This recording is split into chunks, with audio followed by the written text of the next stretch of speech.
Savings and investment spending. In this lecture, we will examine the relationship between a country's level of savings and its level of investment spending. This is related to the circular flow diagram. In order to match up savings and investment spending, there are several things we need to understand first. First, the savings investment spending identity means that savings and investment spending are always equal for an economy. In a very simple circular flow economy, we see there are households and firms. In the circular flow diagram, we measure GDP as the flow of exchanges through the economy. In the example that follows, where EQ, the number sign, refers to the equation and the equation number. Equation number 1 is total income equals total spending. We can see this in the circular flow diagram. In the upper loop of the circular flow diagram, we measure all exchanges in the economy. In the lower loop, we measure the flow of income. So therefore, all spending on total goods and services must equal all income received by the households. In the very simple economy, equation number 1, total income equals total spending, we can represent equation number 2, total income. Equation number 2, total income equals C plus S, where C represents consumption spending and S equals savings. These are the two things that a household can do with its income. It can either spend it or save it. Meanwhile, spending consists of either consumption spending or investment spending. Equation 3, total spending equals C plus I, where C is again consumption spending and I is investment spending. Consumption spending is spending by households. Investment spending is spending by firms. Given equation 1, total income equals total spending, putting equation 2 together with equation 3, we get equation 4, C plus S equals C plus I. We recognize that C is on both sides of the equation side, so subtracting consumption spending from C plus S and C plus I, we get equation 5, S equals I, or savings equals investment spending, our identity. We note, however, that investing is not the same as investment spending. Let's pause in our examination of this identity to examine investing versus investment spending. Investing versus investment spending. When economists use the term investment spending, they almost always mean spending on new physical capital. This can be confusing because in ordinary life, often we say that someone who buys stocks or purchases an existing building is investing. It's important to note only spending that adds to the economy's stock of physical capital is investment spending. When an individual purchases an asset, such as a share of stock in a company, a bond, or existing real estate, this is making an investment, according to economists, and the two are not the same. In our next step in the savings investment identity, we're going to add government. When we add government, we recognize that savings does not simply come from households, but now we recognize national savings, or NS, which is equal to the total amount of savings generated within an economy. National savings is the sum of private savings plus the government budget balance. So S government equals the budget balance, the difference between government tax revenue and government spending. This gives us equation NS equals private savings plus government savings, or NS equals S private plus S government. You may ask yourself, government savings? The budget balance over the last 20 years in the United States or longer has been negative. The budget balance is the difference between tax revenue and government spending. In the case where the budget is in surplus, a surplus is defined as taxes exceeding government spending plus transfer payments, or taxes are greater than G plus TR, where TR is transfer payments. When tax revenues exceed government spending in the form of spending on goods and services and transfer payments, the budget is said to be in surplus. On the other hand, a government deficit is when government spending exceed tax revenue, where we have the equation G plus TR is greater than taxes. Government savings would be negative. The case of the United States for the past 20 years. When we add government to our simple circular flow economy, we now have the savings investment identity in a complex economy. Equation 6 is the GDP equation representing all spending in the economy. GDP is now equal to consumer spending plus investment spending plus G, government spending. So GDP equals C plus I plus G.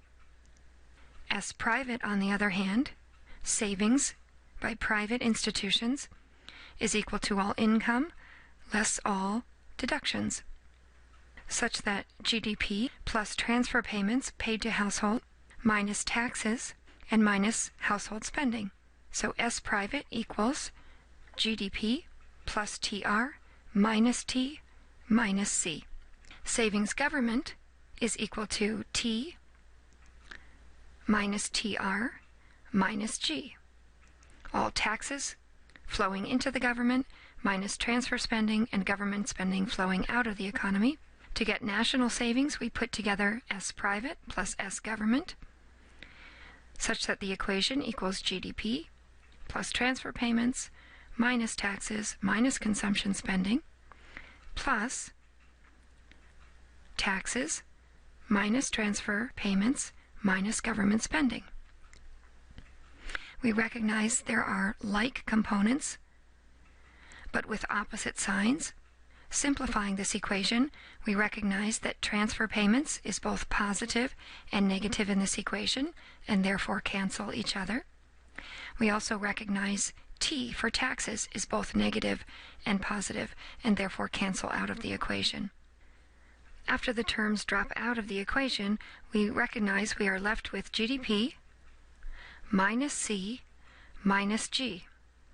By rearranging equation 6, we recognize the GDP equation and solve for investment spending.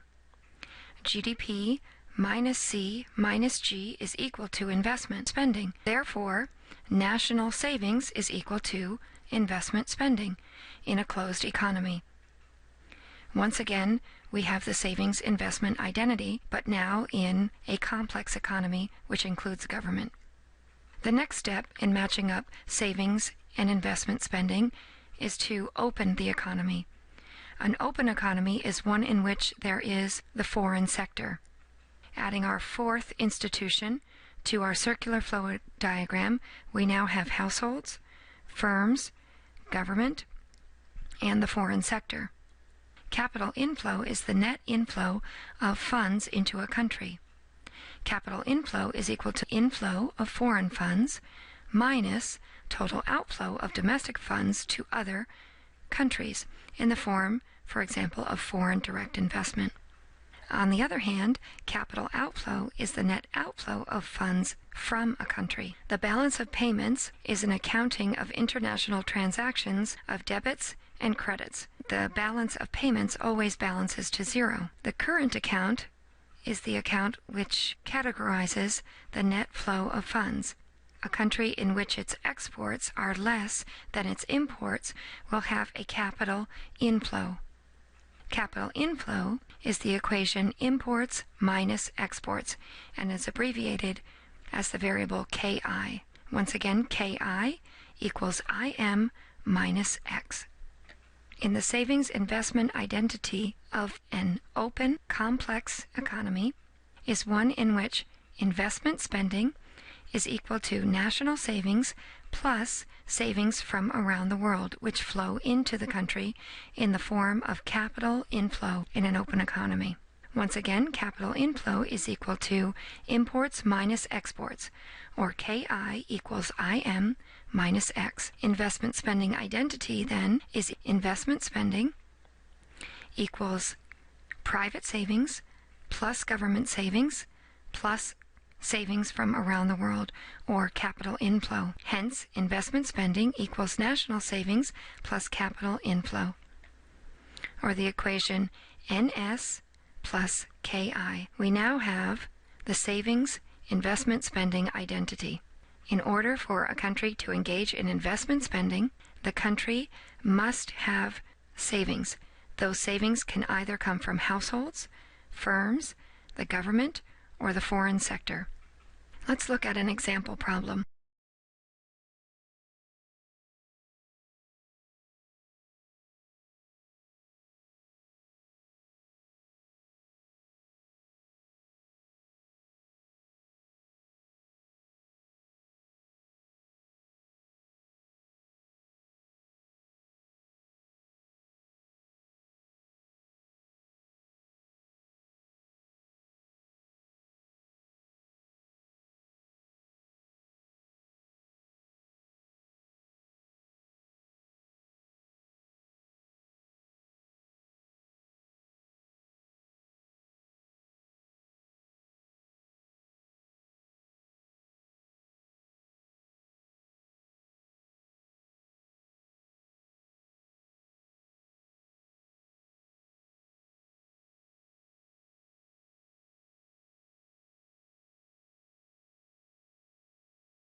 Plus,